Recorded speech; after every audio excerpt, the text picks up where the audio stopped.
基地年哦，因为犯了众怒哈，卢秀燕也发声来挺韩国瑜，说韩国瑜为国为民负重前行哦。那巧芯也辛苦了，韩院长也辛苦了啊，因为这两个被基地里面骂嘛哈。那另外陈水扁说不知道基地年变了这么多，说我都不认识他了，因为基地年其实陈水扁大力拔擢了，从中将变成2级上将，升了好几级，而且唯一一个海军陆战队能够变成2级上将的。以前陆战队最多当了陆战队司令吧，大概就是中将了不起了，很少能干到2级上将。哦，所以呢，这个陈水扁说啊，他现在变这么多啊，当时不是这样啊。那当然也有人说，这个昨天下午有记者会，林正喊卡，为什么他敢喊开除韩国瑜？说因为他蓝绿都重用，背景曝光，就蓝绿当时都重用他，现在蓝也重用他哦。特别这次选党主席呢，他对郑丽文夫婿有功，因为黄复兴很气朱立伦，因为朱立伦把黄复兴给裁撤掉了。那朱立伦把黄复兴解散掉呢，其实郝龙斌是反对的，可是呢，大家就把朱立伦解散黄复兴这个罪名怪到郝龙斌身上。哦，所以本来以郝柏村的关系，郝龙斌、黄复兴应该有票的，结果呢，这个也票因为在这个季林联的这个浮选之下，所以对郑丽文是有功的哈。黄复兴票很多都投给这个郑丽文，所以郑丽文就以前好像也没有黄复兴的主委能够担任国民党副主席的，以前没有过。但是呢，一方面恢复了黄复兴党部，一方面又让季林联当黄复兴党部的主委，又让他当国民党的副主席，位高权重哈。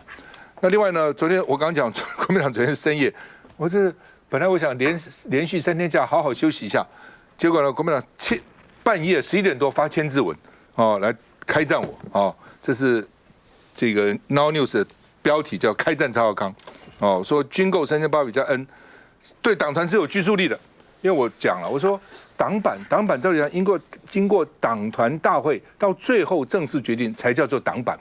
你国民党本身不管是智库国民党送来的，不能叫做党版，你只是一个建议案而已嘛，不是这样子吗？到最后党团通过，而且国民党党团将来还要跟民众党去协商哎，你协商可能还会改，这个改过的例子很多嘛。比如说国会改革方案，国民党的案子跟民众党就是要经过协商，后来就有不同的版本了，跟原来是不同的。很多案子都是经过协商，后来经过讨论，在表决之前都可能更动的。立法院本来就这么灵活的一个地方嘛哈，所以呢，国民党就是说乱讲，对这个我们的3800加对党团有拘束力，他的理由是什么？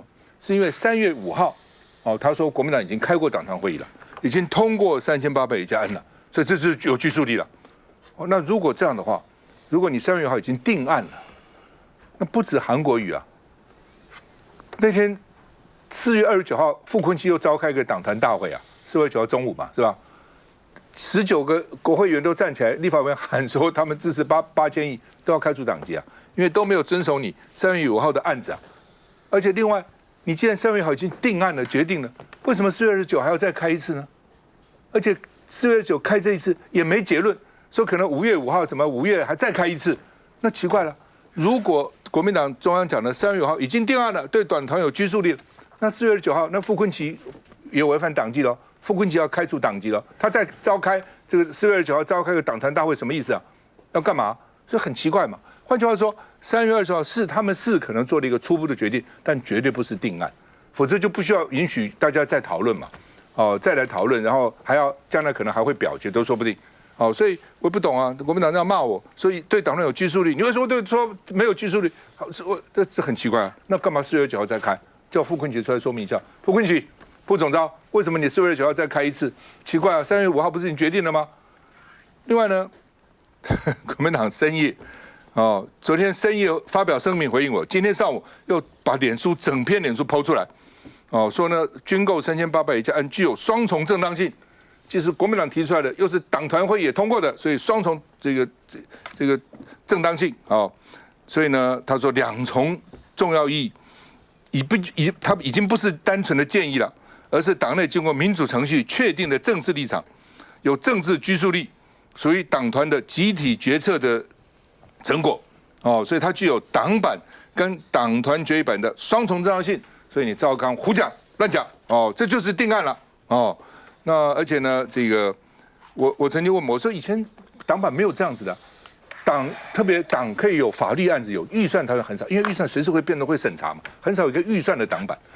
这是一个。第二个呢，党团没有最后决议，我讲它就不叫党版。但是国民党说已经有政治拘束的，已经通过了。我们看一下，对我们的党团有信心，我们一定会用团结的国民党，不需要再去扩大任何的突发状况。如今国民党还团结吗？面对副主席季麟莲喊出若因军共卖党求荣，要开除韩国瑜党籍，郑丽文赶紧缓颊。季副主席他稍微冲动了一点他跟我们的韩院长几十年的老同志，其实他也是语重心长，不需要再继续的在里头见缝插针。昨天大家也都送温暖给我们的韩院长，从来没有矛盾。国民党可以充分的讨论军购案，就怕火延烧到党中央，只是蓝营党内大炸锅，这口气难吞得下去。虽然郑丽文当下就制定韩国瑜解释，但传说韩国瑜还自嘲：难道你是打来开除我的？这下覆水难收，蓝营太阳也纷纷出场。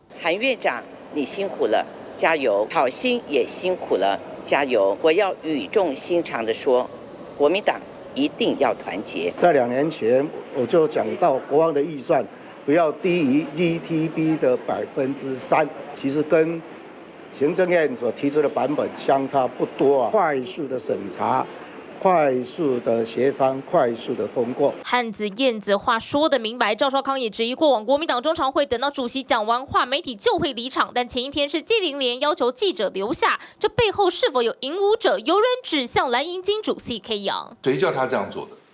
他背后有没有引武者叫他做这个事情？如果有人指使他，指使人出来解释清楚。这下陷入阴谋论疑云，国民党茶壶风暴或许才刚开始。刘老师怎么看？是这样，党昨天发的签字文很坚持，而你呢？我现在看起来很生气。没有，还好，我生什么气？你很生气哦。然后刚刚元之还有这个淑慧也都绕着这个军购案在讲。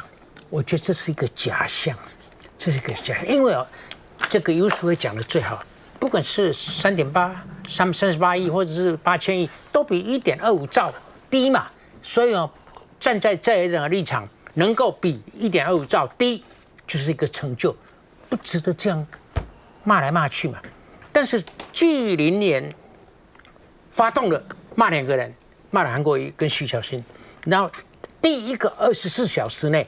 很多人骂回去，第一个20小时很重要，20小时以后再加进来的这个赎回就是24小时又加进来了，这个已经重要性没有那么大。就我的分析的论点啊，第一个20小时骂回去的，还有季麟莲骂的人，你这些人通通给他看，然后仔细看一下。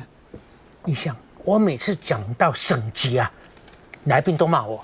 像李永平啊，什么大家都骂我啊，这个老沈一天到晚都是省级情节。我告诉你，现在深蓝的有中国情节的，没有一个是在大陆出生的，通通在台湾出生的，你知道吗？既然这个脱不掉，所以国民党其实是2个党。我刚才讲，我分析的结果，24小时内发生的事情，骂我骂回去，只有洪孟楷是本省人。只有洪孟楷是本土派，其他都没有，所以这个不是本土派的事情啊。本土派本土派的委员啊，就这件事情沾不上手，不晓得要怎么讲啊，也不晓得如何表现立场。我告诉你，事情的真相不是军购案，军购案只是一个假议题。我告诉你，我这里有写了，军购是假议题，这个准蓝太阳们，你看我很小心的，我写一个准。他们不是太阳啊，但怎么是太阳呢？那准太阳而已啊！他们是蓝的，对不对？我这里还加一个们，就不是一个嘛。今天有人讲4个在这里。今天有人讲5个了，把朱立伦也算去，朱立伦不算了啊！你连什么都不是，这是准太阳门的提前开打，有人出手了，但是你这2天很生气。我觉得你的重点是季麟莲这个人啊。我现在就讲一下阿扁。阿扁说这个人变了，我当初怎么看不出来？阿扁，我给你开示，不是他变了，是你被骗了。你知道，因为会很为前途打算的人啊，通常都是两面讨好，就是没有脊椎的嘛。这2天大家你看黄国昌的讲话，卢秀燕那个什么，他这个卢秀燕的讲话，还有刚刚每一个人的讲话都没有一个人都愿意得罪任何人，就是我的前途还有啊。如果像我这个没有前途的人，我才敢讲话。但是全良心讲，我有前途，也不会这样。还有高嘉瑜，等一下我们会讲高嘉瑜啦、黄国昌啦、卢秀燕啦，这些人都是软体动物。软体动物大家也许听不懂，就无脊椎动物。所以台湾现在已经变成一个无脊椎共和国，你知道吗？哦，那这个到底是怎么一回事？你对啊，我认为你讲的对，就是背后有人策动嘛。有引武者嘛？虽然你讲的很隐晦，你也是半无脊椎动物哦，但是大家都在讲，你晓得你在讲什么啊？你怎么不干脆讲了？你讲了干脆利落啊！你妈想不得了，你就是这样，到了这个岁数得了那个大病，还是半无脊椎动物。我跟你讲，就是他要排除这个啊，他是要排除这些，但是从最靠近的那个来。哦啊，他当然去救他，哦，他当然去救他，人家不救他行吗？这个现在有一种同舟共难的感觉啊。最后他会死掉，啊，他不会死掉，但是他会受伤啊。最后呢，这个都没有了啊，就剩下他。还有，你看他哦，老赵，我跟你讲，他很厉害啊，他都没有表态，一句话都没有，连讲都没有讲。哦，有人去问他，他也会讲一些，就什么都不讲的。所以这个是什么？这个军购是假议题，但是呢，最后2028谁会出现？看2个因素。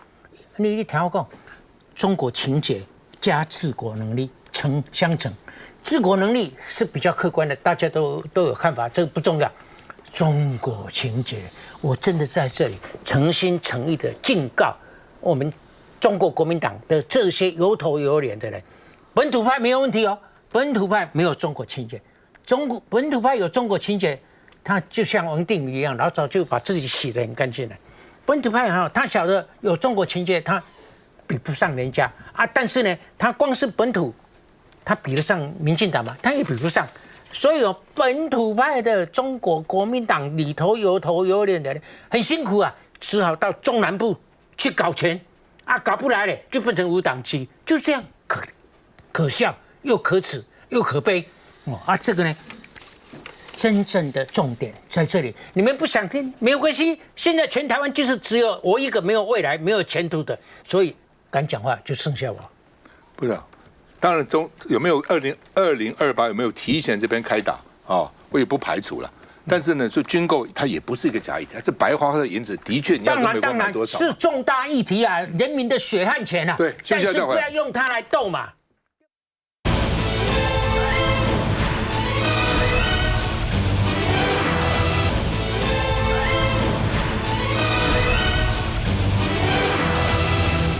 好，这个军购案呢，吵来吵去，老沈说我这人很生气，其实我并没有生气，我只是把态度表明清楚。我生什么气呢？我也不是立委，我也不是决策者，到时候他们要怎么买什么武器、什么版本，平常讲我也管不到啊，也跟我无涉、啊，对。但是我只是真的是原来是一番好心好意的，为什么？因为它有不同的版本嘛。民进党的1兆2500亿，现在不要管的是民进党的事情，对不对？那国民党的版本就是把那个4000亿要在台湾采购的，把它排掉，编到年度预算，这合理吗？没有人反对这一点啊。民进党坚持，但是其实民进党最后也不见得会坚持。你编到年度预算就是了。老美在乎你跟老美买，老美哪会在乎你在台湾做什么呢？所以当时我就想，我把朱立伦的想法、卢秀燕的想法，我把这个郑丽文的想法，其实徐巧芯嘛，都涵盖在我的版本里面。我当时是番好意啊，我也没想要站在谁的立场啊，我后面没什么人指使啊。我只想说，既然他们都是8、9千亿，好吧，那就框一个8、9千亿嘛。那这框这一个8、9千亿呢？那国民党坚持说只能通过3500或3800亿，那111亿美金的发价书，那我们就说，国民党虽然框了一个8000亿的预算，但是能动之的只有这3500亿嘛，111亿美金的预算，那其他就是冻结嘛。国民党不是很喜欢冻结吗？以前民进党要罢免国民党的立委的时候，包括叶元之说你们冻结预算。那国民党说冻结以后可以解冻啊，所以冻结你没什么好怪的，因为你预算书第2批还没送来嘛，所以那些我就把它冻结。如果你永远不送来，我就永远不解冻就是了嘛。能冻制只有国民党坚持的110亿美金。我本来以为我提这案子顾虑到大家都顾虑到了，老美也不会怪你啦，因为你有8000亿放的地方，但是它能不能动呢？看得到吃不到啊，你发价出来才动得到。我这个提案真的是兼顾所有人的意见，我想大家一定高高兴的接受。没想到国民党很坚持啊，他非要说他那个3800亿加 N 是好的，那我就讲过 N 是个什么东西呢？在预算一定要有一个数字嘛，像费委员这个以前在财政委员会，你审预算一定有个数字，3000亿、5000亿、8000亿，没有审查一个 N 的嘛。好，那我们再看这个国民党的这个特别条例哦，我把国民党条例找来，这是国民党的军购特别条例，里面讲一大堆说明，不管了。它这中间它的条文里面。从第1条到最后，我看不到一个 N 呢、那你不是说你3800加 N 吗？那你条例应该放个 N 呢、那你如果条例没有 N， 你不是骗人吗？你嘴巴讲 N 呢，你没有啊？只有在第8条，他说第8条是，那第8条是什么呢？好，第8条是说，除本条例项目之外，如果呢其他要跟美国采购，主管机关就是国防部可以再提出第2阶段的特别预算。那不是自私一分吗？你一次已经吵成这样，你就一次放进来就好了嘛。所以我的版本一次，但是你只能动支110亿，就是国民党的立场。所以我完全考虑到国民的立场，我完全考虑到郑丽文立场。就他们也还要骂我，我也不懂，所以我生气，我没有什么生气啊。他到最后通过哪个版本随便，他现在变成面子之争，好像我这个国民党提出来，非要通过我的，我郑丽文才有地位，我郑丽文才有主导权，我郑丽文才压制了国民党党团，需要这样子吗？你不看看到底怎么样最容易通过？而且既然通过，又让老美没话讲，他也很难说你不重视美国，然后你都不要反这个对抗中国的武力的威胁了。然后呢，今天早上有记者问我说。有人讲说你们这些主张8000亿都是美国的走狗 ，CIA 的走狗。我说干嘛要这样讲呢？那如果这样主张3800亿，不是中共的走狗吗？我并不是说主张3800亿就是中共的走狗。但你如果硬要说8000亿就是美国的走狗，那3800不是中共的走狗吗？走狗来走狗去，骂这干什么？有什么意义呢？你针对实质讨论，怎么对台湾最有利，怎么对中华民国最有利才比较重要嘛？就是这样子而已。走狗共和国。好吧，所以我这边才说，如果说8000亿叫做 CIA 的走狗，那3800亿是不是中共走狗？我们看一下。国民党因为军购版本争论不休，党中央30号深夜发文，矛头对准了战斗蓝领袖赵少康的质疑，指出3800亿元加 N 的版本同时具备党版与党团决议版的双重正当性，而该决议对党团成员具有政治约束力，而且还说3月9号党员必须要遵守。那如果这样子讲的话，那4月27号在党团会议里面主张8000亿的这些党员，那都要开除了。讲的什么话嘛？你忘掉了？4月27号党团会议是傅昆萁总召他自己召开的，那才是一个党的政治会议嘛。那我如果讲3800亿是中共的走狗呢？什么谁走狗谁不走狗？对不对？大家好好来讨论，怎么样对台湾最好，对中华民国最好。周日一早回击赵少康访问结束，突然转头再补充，真的变成更小专属一样。副主席骂院长。然后呢，搞了半天也不道歉，也不下台，也不处分，也不回应，然后现在又生气，拿我出气。蓝营的茶壶风暴持续升级。好吧，来，洪泰兄，你在预算委会、财政委会待过那么久，我不光这委员会了，我当过2次的书记长，我当过2次的总召。这个立法院国民党团的都是党团自主。当有任何的一个案子，我去把这个描述一下，有任何一个案子来。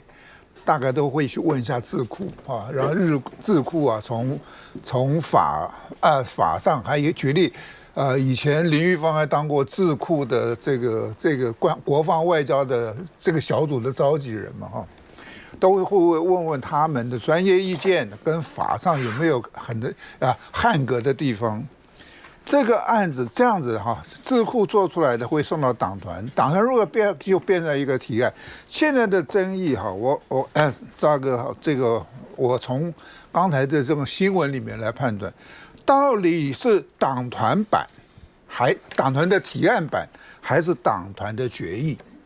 如果有党团的决议的话呢，那就叫做党团的决议版，那就不一样了。那大家所有那是大家讨论过。举例哈，在马英九当总统当党主席的时候，我们有2个案子，我举这2个案子来看哈，一个叫做正所税，当时我跟赖士葆参选，我们都反对啊，可是党团通过了。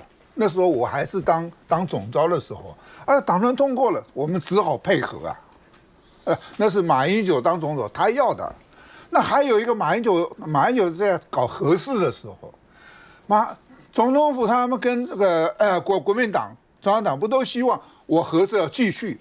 可是最后党团大会，马英九也在现场，最后通过了核四封存，那是党团的决议，你就要遵守啊。你喜不喜欢是你的事，但是这叫党团自主。如果说是党团最后决议的版本，那大家就要去遵守。所以我不知道3月5号那个做的东西是不是党团的决议。如果是党团的决议，后来大家就不要再吵了。如果不是有党团的决议，4月29号你开这个会议又是要干什么呢？所以我是觉得，元之你现在是现任党团成员，应该党团要把这个话讲清楚。那我今天倒是有去问啊，就是韩国瑜院长在这个案子里面有没有表态他支持什么？没有。我所得到的答案是没有。如果没有的话，哈，平常讲有没有都无所谓，因为通常国民党的立法院的院长大概很少参加党团大会。没有。不参加党团大会，他就没有表示意见。请问这个副主席，你点名直接去骂一个人，骂一个立法委员都要小心，何况你骂的是立法院国民党选出来的院长，我觉得这个是一个大事哈。我觉得G0连上将应该针对这个事情，我个人觉得应该要公开道歉。那元之啊，就是3月5号开过一个党团会议，可能有一个初步的一个决议了。但是因为有不同的意见嘛，加上民众党的案子可能要协商，所以4月29号又开了一次，对不对？然后还没结论，对不对？说要5月5号可能要再开一次，那到底怎样？3月多那个是因为我们要有一个版本要先复委啦，复委之后才能接下去讨论嘛。所以确实是那个时候复委的版本就是3801加 N， 但现在已经进入到另外一个阶段了。现在的阶段就是3个党在协商的阶段。那在协商阶段，就是有出现一个8000亿的版本嘛。其实民进党，我有看庄瑞雄他们也说，不说这个也可以支持。所以是不是可以用8000亿的版本去跟民进党谈？当然又要回到我们党团再继续做个决定。所以就有了4月29号这个会议。那一天会议就是大家都发表意见，但是最后没有结论。那总召就讲说没关系，就大家没讲完，下次继续再讲。所以5月5号我们要再开党团大会，所以有可能5月5号要做一个确定。那确实，我4月29号也有委员有一个想法，其实跟赵大哥那个想法蛮接近，就是说，我们是不是就框高一点？例如说8000亿，然后因为特别预算它会有项目嘛，每个项目，那我们项目里面有一条可以叫做是美方发价书，那这个就代表说有美方发价书，那钱就可以动支；没有美方发价书，那钱就不能动支。所以也可以有这个比较融合的版本。那我坦白讲啦，确实就是我们现在去跟美国买，不管是3800亿的版本加 N 的版本，或者8000亿版本，其实我觉得都有一点去跟美国做朋友那种感觉。譬如说，有的人也是对里面的一些武器有意见啊，像那个什么 Altius， 就是弹簧刀600。在俄乌战争已经被认证说好像不太好用，可是大家还是觉得说，其实是可以买，因为跟美国做朋友嘛。既然是要跟美国做朋友，它有外交的意义。那一开始框高一点，至少让美国也觉得说，对我们没有要烦你，那是因为你没有发价书，说逼着他发价书赶快过来。所以我就觉得说发价书快点来，其实什么问题都解决。我觉得了哈，就是说这个付美国保护费，跟美国交朋友也是有必要，这没办法了哈，台湾的形势嘛哈。但是呢，不表示说你美国的这个发价书来，我每一个都要通过。我觉得立法院还要很认真的审查嘛。假如立法院有意见说这个俄乌战争或伊朗战争显然没用的，那就删掉啊，这也没什么嘛。那美国人没话讲，美国人是讲理也不是不讲理啊。所以我的意思说，就算是你不管你框列8000亿，不管你说美国发价书110亿，到了立法院委员会还是要认真审查才对嘛，这才对得起选民嘛。袁师，我请教，你们提出来复委的那个3800亿的版，谁是提案人？是国民党团嘛？对，国民党人，这个你不能忽略哦。这就是已经复委的国民党唯一的案哦。他现在讲的就是说进一步要协商的，未成型的。你复委没错，但是复委不表示是最后的版本。那当然，那还用讲？当你不是最后版本，本来就可以有不同的意见啦，对不对？你不能说那个就是最后啊，然后不大家都要支持啊，不支持就不行啊，不可以这样子的嘛。来，这个民众党这个世轩，这个其实我刚听完赵大哥这一大段，我听到最关键的4个字叫面子之争。为什么这样讲？其实国民党现在不管是3000多亿，还是赵大哥现在讲的8000多亿，还是民众党的4000多亿，其实共同的点是多余意义的。比如说，大家共同会认同的是什么？美方向发价书来就给，这个是大家都认同的。不管是3800，对了，审查是一定要的，这是必须的。不管是3800，还是赵大哥的8000多，还是民众党，这是共同的。不同的点在哪里？不同的点在于说，到底是要加 N， 还是赵大哥讲的先冻结，后面再放行？我实质审查完没有问题，再放行。所以说，我觉得大家的共同点是多于不同。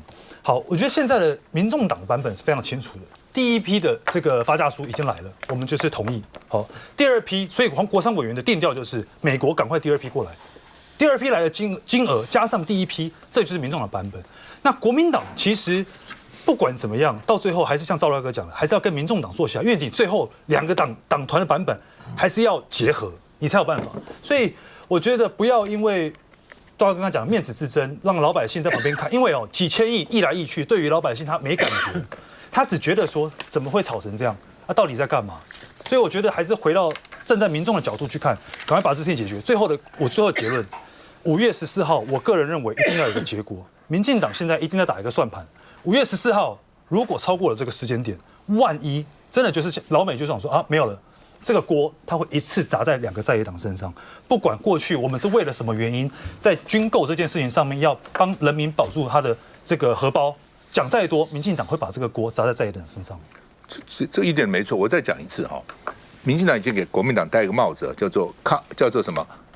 反军购，这个抗中保台是吧？什么亲中卖台？民进党说国民党亲中卖台，民进党只要讲这个话，我告诉你，他坐在那里，施政再烂，38的票，38票就有了，但是还不够，你要过半嘛。那如果再跟你说你是反美的，因为台湾民众因为70、80年来，基本上像老沈刚讲，美国还是恩人嘛，保护你嘛，所以基本上不是我讲的，曾丽文讲的。虽然有一些人是亲中的，但是我认为基本上比较多人还是对美国有好感。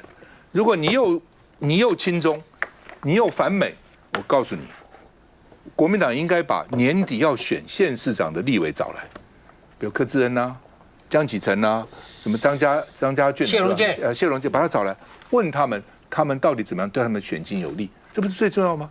你这能选输了，什么都不用讲，这些人是马上要去选县市长，问问他们的意见嘛。他们意见当然你要参考，你不能不参考。休息再回来。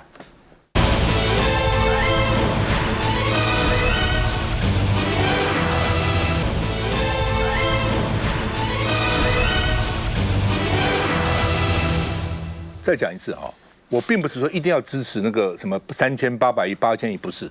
国民党今天真的有种，我1毛都不通过。你可以讲个道理出来啊，他还要和平，就算是编了3800亿，就算编了8000亿，杯水车薪，跟老共不能比。对，在这种情况之下，而且买的武器不见得都是合用的，所以呢，我1毛都不要。台海和平最重要，你也可以讲，有种，我也会支持。你又说，只要美国的发价书来，我就支持。第一次发价书110亿，我不但通过110亿，我还给了你3800亿，本来3500就够了，还给3800，还说你美国如果在第2次发价书，我照样通过，那你什么意思啊？那如果这样子的话，那你就漂亮一点嘛。所以我的意思说，要不然你就是通通不给，也可以有种。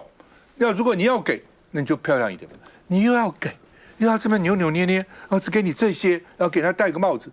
何必呢？我主要是这个角度来。这一段讲得好，真的是这样子。这一段讲得好，好吧？这段有我的精神在里面。挑沈伯洋2个礼拜去拜庙，沈伯洋头发剪了，我这不认识他了。我说他是谁啊？沈伯洋说启动陆战跟空战，苏巧慧、靳宇腾的公布，张宏禄、林楚英、罗致政都入列，变成他的竞选团队主要的重要的成员国民党的议员就酸了说找负心汉写妇女政策酸罗致政所以我觉得也没必要，大家比嘛他如果写得好也很好嘛。那周家瑜跟沈伯洋同台大战，懂得初音是平民出身所以呢，国民党的这个国民党台北市议员参选人陈冠安说，到底你在捧他还是在高级酸他？到底你高嘉瑜到底是干嘛那说呢，这个高嘉瑜说沈伯洋在美国得到很多政府机关的支持，国民党就质疑说，是假挺到底是阴阳挺还是没挺沈伯洋说，我会极力争取要跟高嘉瑜一起挂看板，表示他是真正的支持我那另外呢，游淑慧说呢，你不敢合挂看板，高嘉瑜说沈伯洋是全才市长，国民党让国民党瑟瑟发抖那淑慧的意思还是说，你不要这么一直讲沈伯洋好，你跟他一起合挂看板，看看票会增加还是减少那因为他现在头发剪了，所以他要争取跟高嘉瑜合挂看板，干脆一起合唱算了。民进党台北市议员许淑华说，可爱的马让人耳目一新，沈伯洋不管长发短发都好看，都迷人那另外呢，这个沈伯洋反击国民党阵营，说你们认知停留在过去，因为呢学纽约治鼠犯，因为纽约老鼠很多了，拿末端班的考卷给优等生参考。沈伯洋说，纽约这几年鼠犯已经有改善了，老鼠我们看一下。我们一起团结，也才能够抵御我们的威胁。县城五台城圣诞法会还是要继续团结抵抗外部威胁，要参选台北市议员的民党小鸡们，统统挤在立委沈伯洋身边。民进党的台北市长，加油！参选态势已然明显。29号透过市党部举办临时交流会，营造母鸡人气却被质疑。要参选议员的民党前立委高嘉瑜对沈伯洋的称赞有弦外之音，阴阳怪气。不仅年轻，而且还懂初音，还懂鬼灭之刃，对不对？然后呢，这个还懂这个葬送的福利连。那我们沈伯洋委员在音乐的造诣也非常的好。你主要是哪一方面？他先是称赞沈伯洋大胜蒋万安，但他的理由非常的瞎，居然是沈伯洋有血有肉，大家看得到。说真的，这到底是在夸奖还是在暗酸吐槽沈伯洋啊？被蓝营称赞很有说话的艺术，但高嘉瑜在说这些都是发自肺腑。我是指说沈伯洋就是一个有灵魂，然后有血有肉有感情，然后可以看得出来他的真诚。同样的招数对圣斗士是无效的。那蓝营呢，每次在市长选举的时候都想要见缝插针，但我觉得这一次呢，这一招已经无用了。不满蓝营的见解，高嘉瑜一一还原，但沈伯洋说自己其实没有任何不舒服的感觉。我完全没有这样的一个感受。那尤其是因为我之前的头发可能就会占了看板大概一半的面积所以呢，会有点不好意思。那我现在剪了头发之后呢，我也是极力争取希望学姐可以跟我一起挂这样。像李明贤就主动说他要提供版位，我觉得非常好。那我也希望说这些蓝营的候选人不要只是嘴巴说能够用实际的行动提供我跟沈伯洋合挂看板的版位，挂好挂满，好不好？你们想要几面我们就挂几面，你们提供几面我就挂几面。这样你们开心吗？毕竟有18年的姚文智与22年陈时中的前车之鉴，每逢大选就要面临忠诚大考验。这回高嘉瑜要看板证明自己对沈伯洋真心相对。老沈怎么看沈伯洋？是这样我刚才已经骂过很多人了，我就不重复。我甚至讲台湾是一个无脊椎动物共和国。现在我正式再加高嘉瑜也加进去了。你想，我跟高嘉瑜其实蛮不错的，因为他来本节目都坐我旁边。我从心里头同情这个女孩子，因为她真的是很孤单，但是她又很坚韧 ，resilient。她从来没有哭，在我面前哭过、掉过眼泪。我觉得她真的有她可取的地方她甚至私底下跟我建议，是不是可以捐一点钱？我都说我再观察一下，看看你值不值得。幸亏我还没有答应。你看她昨天的表现。就是我比较值得我比较值得。你说什么？他是值得你捐钱给他了。高嘉瑜现在可怜的地方是什么？他不愿意放弃政治前途而这个政治前途是要靠民进党而当选，这不能割舍的。所以呢，他就变成……那你骂他干嘛？他就是不是他昨天就对这个沈伯洋的肯定跟赞美就是肉麻了，就是肉麻了。他不能不肯定他。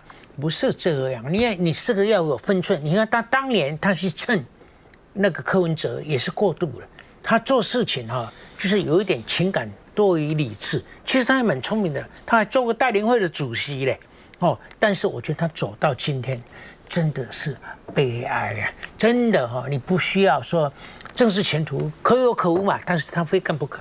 他非干不可，又非民进党不可。那现在昨天这个表态，民进党的票不会回来，但是中间选民一向肯定你的，我想是会跑掉的。高嘉瑜聪明的查某囡仔，何苦做无脊椎的动物呢？可怜呢。但是你刚讲说，他常常跟我们的民进党女委员还有民众党国民党一样，哎呀，女生不要搞政治吧，你这歧视女生就不能搞政治？不是这样啊，你又误会了。你又乱讲啊！你又戴我的帽子、啊。给你机会解释嘛？不是这样，有些我跟你讲，女孩子从政非常真诚，现在都是女人的天下了。现在同样的，都叫他们不要从政。我是想他们的未来，我是以一个父执辈的心呐、啊，因为这条路是辛苦的，很少人能够像这个游淑慧这样游刃有余啊。游淑慧是游刃有余，他姓游嘛，游刃有余。是，他是游刃有余，什么都行。我觉得高嘉瑜没有游淑慧的本事，因为他一路走来到现在，他是把自己搞糟了，真的。要么你要像我，你看老子就是不要，我没有未来，没有前途，是非分明。他做不到这一点，我是抚养无愧，你知道吗？一辈子你几岁？他几岁？你年轻的时候能这样吗？你年轻不是也争取也在民进党当立委吗？不是，我从年轻的时候就像这样有骨气。我本来就是正气歌里面的人的鬼魂来出血，这样在。休息再回来。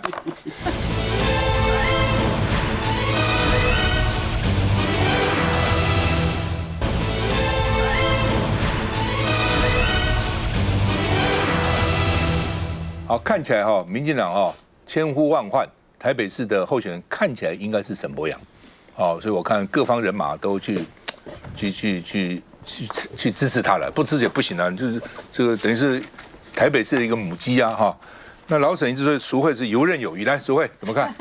不，沈伯洋不是千呼万唤的人选，他是大家都千推万推，只有没本团知道是他但我觉得他的起手是真的很妙就是剪个发型，然后民进党的全部人母姐会就像把他当团宠一样，好帅像什么这个什么小泉进次郎像什么韩星像什么润木村拓哉，对，然后网友就想裴勇俊，裴勇俊池珍熙那网友就说像木村拓哉吧就你知道大家关心的是他头皮底下的东西，不是头皮以上的东西这个台北市长的起手式怎么会是剪一个头发那他干脆每一个月的选举话题就是再换一个发型好了这是在我看来虽然有短暂的这个新闻点，但其实蛮 low 的一个那最近当然台北市的这个老鼠问题引起很大的关注但他讲起鼠患又让我觉得第二个 low 他就讲了一个纽约纽约的鼠患问题很严重为什么？大家知不知道纽约的垃圾处理？它是垃圾袋放在街道上，晚上都放在街道上，等待这个垃圾车半夜的时候来收。所以有人戏称说，纽约的半夜就是老鼠的这个午夜自助餐，因为那个老鼠都会上街去啃这些垃圾台北不是台北从20年前就是垃圾不落地所以台北最近的鼠患有人在评估，我也在跟市府在讨论跟台北市这2年密集的都更是有关的。当年我们环南市场在改建的时候有花2年的时间，足足2年时间在灭鼠，因为环南市场大概有1万只老鼠所以这几年台北市一直，因为我们其他的城市环境没什么改变嘛，只有一直都更。大家知道，你老旧房子在改建，在把它推倒的时候，本来躲在阴暗角落面的老鼠就会出来。好，不管是不是这个原因，台北市的鼠患绝对跟纽约是不一样的原因。但是沈伯洋就是像抄作业一样，你知道，看到别人发烧吃了普拿疼，他其实是中暑，体温升高，他也跟着吃普拿疼。像这样子对城市问题这么粗浅认识然后一而三再而三，然后一直要跟游淑慧辩了。你跟别的议员辩也就算了哦，大家知道我对市政好有一种莫名的执着，因为我当公务员当那么久，当到现在，然后今天他还要继续讲哈，我真的很想跟他讲说，拜托你先去了解一下台北市的垃圾管理跟纽约的垃圾管理哦。你要我们这个优等生去学这个纽约垃圾管理这个末段班哦，我真的觉得牛头不对马嘴。吴峥，你们就是到底是不是就确定了这个什么样？看起来是的。没有，还是要经过，当然程序上还是要经过了。不过沈伯洋，我觉得他自己的态势现在也很明朗。那我刚刚算是休息了1个多小时，都没有讲到话，刚好我忍了很久，因为1个多小时以前淑慧姐在批评沈伯洋，所以刚好我现在接回来。那刚刚由淑慧讲说沈伯洋跟赖清德讲的完全不同，那时候在讲台独这个，那我要这边帮他回应了，其实没有，因为赖清德也公开讲过，台湾已经是一个主权独立的国家，不需要另行宣布独立。好，那淑慧姐讲说，你们民进党不是有台独党纲吗？所以这个其实跟我们刚刚讲的整个军购是连在一起，就是说，民进党1991年的时候写了一个通过我们的全代会写了一个台独党纲，但是在1999年的时候，陈水扁也要选总统嘛，我们就通过一个台湾前途决议文，这就是我们现在白纸黑字正式立场。其实我讲过很多遍，包含台湾前途决议文就是台湾已经是一个主权独立国家，依据宪法名字叫中华民国，中华民国中华人民共和国互不隶属，中华民国未来要2300万人共同决定。其实所以没有没有，我们就是台湾前途决议文新的已经加上去，决议文比较大一组，党纲比较大。我们现在就立场就是台湾前途决议文，这个讲过很多遍。党纲没拿掉。那好，我现在继续讲回来。所以为什么前面在讲说啊，你这个台独的问题跟郑丽文有关？为什么我们会批评郑丽文说你是不是要去美国讲反对台独？因为在民进党现在立场根本没有台独的问题。没有要弄一个新宪法或什么，我跟游淑慧姐在友台讲过啊。那时候你还说你们民进党不是要弄吗？你修两岸人民关系条例啊，你把陆委会改掉啊。我就说了没有要做这个事情，所以照理说根本现在没有什么反对台独不台独的问题了。那除非你郑丽文讲的反对台独，台独是北京方面的台独嘛？说你台湾不承认你是中华人民共和国一部分，这个叫台独。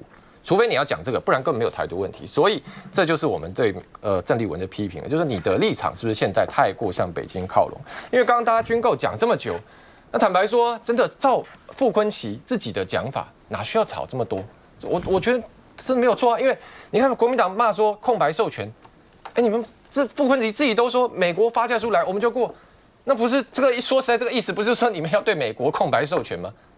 那就按韩国瑜怎么讲个8000亿就变成卖党求荣了？这也是很奇怪。那袁志刚说啊，因为这个党中央说这个要先有需求才能建案。那对啊，那需求就是我们国防部自己提出来啊。我们需求怎么是看美国发的书来什么，我在编什么需求呢？所以我认为这些都是假的道理。其实真正的就是说，郑丽文跟傅崐萁的党中央不想要跟对美军购。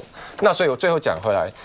虽然今年是地方选举年，可是现在看起来变成两岸国防问题，也是一个一直讨论的话题。那其实国民党这几天，你看这个今天侯友宜出来说，他的立场跟行政院1.25兆差不多。那卢秀燕的立场是8、9千亿。那其实这个少康兄也是说大概8000多亿，然后韩国瑜说他8000亿，所以大家看，其实一字排开，韩国瑜是2020年代表总统国民党选总统的。然后侯友宜跟少康兄是上一次代表国民党选总统，卢秀燕本来大家觉得他下一次2028很可能代表国民党选总统，所以我觉得国民党里面其实这一些政治天王天后对于国民党的发展或者说中华民国台湾的利益其实也很清楚嘛。那这个事情跟我们在这个立场上虽然不同我们是1.25兆，但是是比较相近的。现在是郑丽文自己带领的党中央越来越偏离台湾最大利益的路线。你看，明明大家讨论沈伯洋，但是呢，吴峥就去扯别的，为什么？因为他也不知道怎么称赞沈伯洋，这就是民进党积极的困境。不是，刚刚我没有机会讲到啊，因为现在我1个多小时没讲到。因为你知道吗？现在大家讲到沈伯洋，我都真的都不知道是称赞还是在酸他。哇，什么刚刚苏慧讲的，又是木村拓哉，又是裴勇俊又是张孝全的性魅力啦，又像那个陆星，还有最近还有 Rain 呐，然后那个许淑华说他是可爱的马啦，庄瑞雄说他是这个帅马奔腾呐，每一个人都在讲说哇，都是从外形上面、才艺上面，然后高嘉瑜说懂初音、懂动漫所以嘞，然后我就觉得这不知道没有东西可以讲。沈伯洋自己的起手式也很怪，他说他是5分谱，他家有2分地。